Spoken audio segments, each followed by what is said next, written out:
You have to constantly grow emotional intelligence.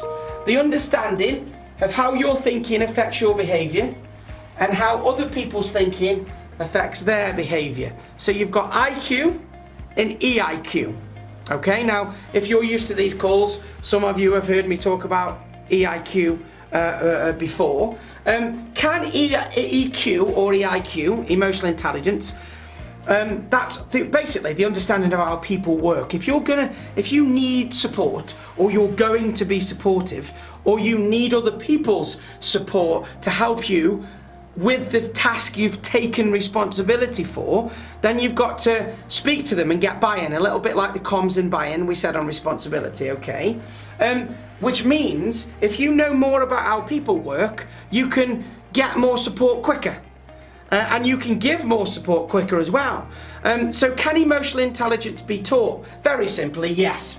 And I'm just going to whip through this because, like I say, some of these slides are for a 3-hour training session, but I wanted to leave them all in because there's a little gem on each one. It can be taught. There was several studies done in schools as well of actually children being enrolled in social and emotional learning, and their academic results also increasing because of that.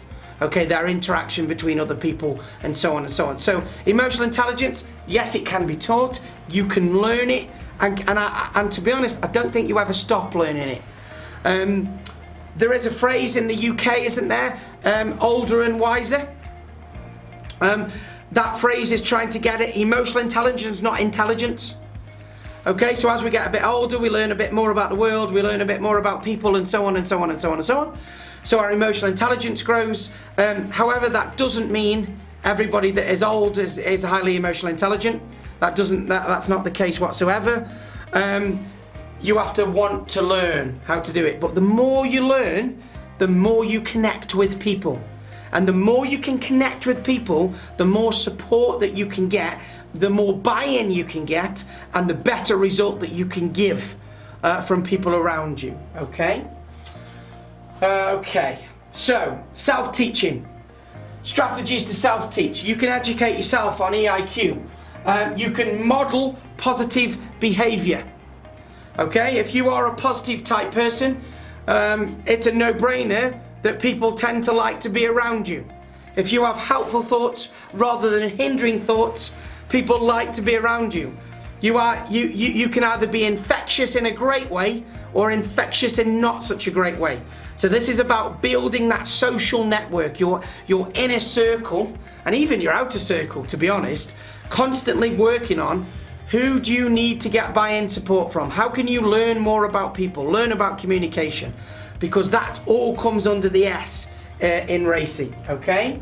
Encouraging to think and understand about other people's feelings. Now, there's a word for you. Now, depending on your personality profile, I've just said the word feelings. Some people on the call might be going, is he really going to talk about feelings? Well, for those that know me, I do something called the TIA cycle. Thinking, emotions, actions, results. Okay? Thinking, emotions, actions, results. Your thinking drives your emotions, your feelings, your chemicals. Those in turn drive your actions and drive your results on the back of it.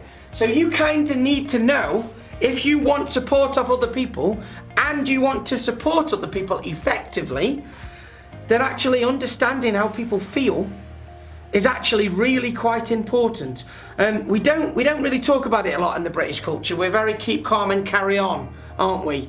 It is getting a little bit better. You know, certainly when I was at school, I wasn't taught about this kind of stuff. My youngest daughters are just having lessons, my 6 and 7-year-old.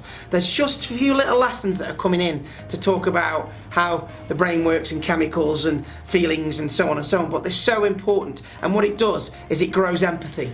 It grows emotional intelligence. And the more empathy that you can have, the more understanding, the more supportive that you can be. But likewise, if you're supportive, you can also get support back as well on the back of it, okay? Showing more empathy, and dare I say it, being more solution focused than problem focused when it comes to it, okay? There's a big mindset difference between being solution focused and problem focused on the back of it. Thinking, drives the emotions. So you woke up this morning. If you woke up this morning and went, oh right, okay, good day, yeah, I've got a couple of sessions with John, that's great, I've got these things that I need to do, let's crack on and have a good day.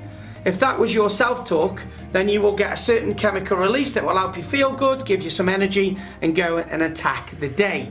But if you woke up this morning and went, oh, I'm knackered. If you did that, then your brain goes, okay, knackered, I can do knackered, that's fine, here's some dopamine, no serotonin for you today, here's some other rubbishy chemicals, because you're probably going to feel tired for the rest of the day. This is strictly how it works. If you're used to my sessions, you will know this already. If you are new to these sessions, there's maybe a bit of catching up of how the brain interacts with the emotion that's released to the behavior that comes out. But it does work in that order: thinking, emotions, actions, results.